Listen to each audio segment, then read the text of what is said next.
When I went to Lagos, I met a brother who came from Uganda. Jesus. When the guy was talking, I went mad. The guy went for a crusade in a country in South Sudan.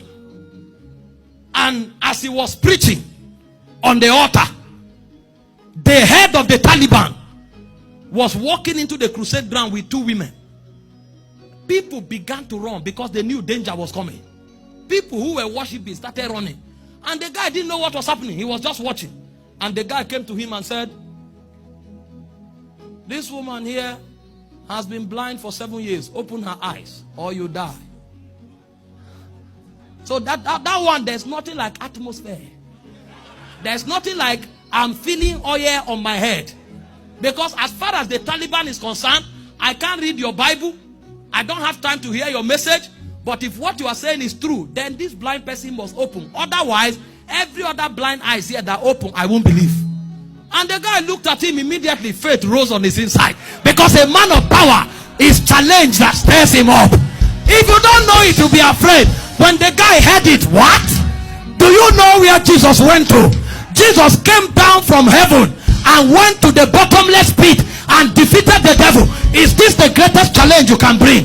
And he looked at the woman. He didn't pray. He said, is that all you are looking for? He said, woman, see. Maketoa. Hey,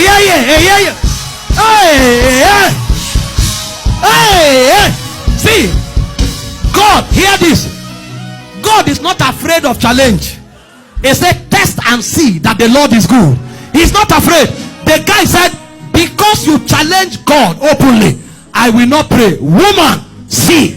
And eyes began to see.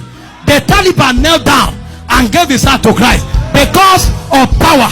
It was the Osman that said, one miracle is greater than 1,000 sermons. If our words see power, nobody will tell them whether our God is real or not.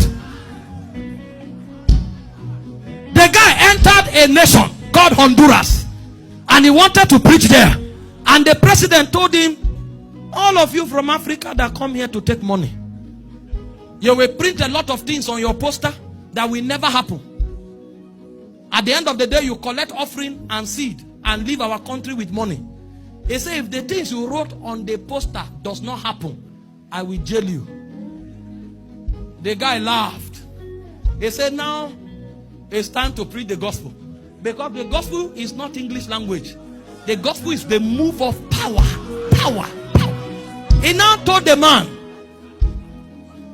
no, this is the governor of another state, I forgot it. He told the man, he said, let's enter a contract. He listed everything he said will happen. The dead will come back to life, the blind will see, the deaf will hear, the cripple will walk.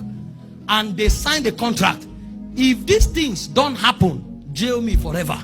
But if they happen, you will accept Jesus publicly. Meanwhile, before we go to the crusade, you have a pain on your back. There's an injury. That one is already healed. The man checked and discovered he was already healed. What is going on here? Hear this. Hear this. Nobody knows him in that state. And he didn't have money to spend on flyer. You know what they did? They came to the city and asked, where are the school of the deaf? Because that was his own style of evangelism. There's no money for billboard, there's no money for flyer. But if miracles begin to happen, invincible evangelists will emerge. Because if you see Jesus' ministry, there is always a day. They brought those who were sick. They went out. There is a day that never have identity. Those days is power that activate them. And the guy they went to the school of the deaf and dumb, signed and brought all of them. So he was putting himself in trouble much more. There was a hospital nearby. They brought ambulance and brought everybody from the hospital. Some people were in ICU, you know they will die. They look for where cripples are in the market begging. They brought them. So this one is not people who are in church who have heard the gospel. And they brought them and light them up in the crusade. He thought that was all. When crusade started and he dressed to go out, they now told him they have brought 10 dead men to the crusade. You will know that there is a realm of power that is superior to faith. Is it not when somebody hears your message that faith will rise? Do dead men hear messages? How does the deaf and blinds hear the message? So you don't have to hear, because the Great Commission is a commandment. A superior to faith is a command. And so there's a revelation of the cross we have that will make the message become a commandment. And the guy said the meeting will now become sweet. And when he went out, as he was done preaching, some people were sleeping. And he now said, this is the time that when Paul came, he did not come with excellency of speech. He displayed the power of God. And he began to command the dead. And 10 dead people rose up. Blind saw, the lame walked. Before the guy finished, the governor knelt down and was crying. It's not everybody you preach a message to.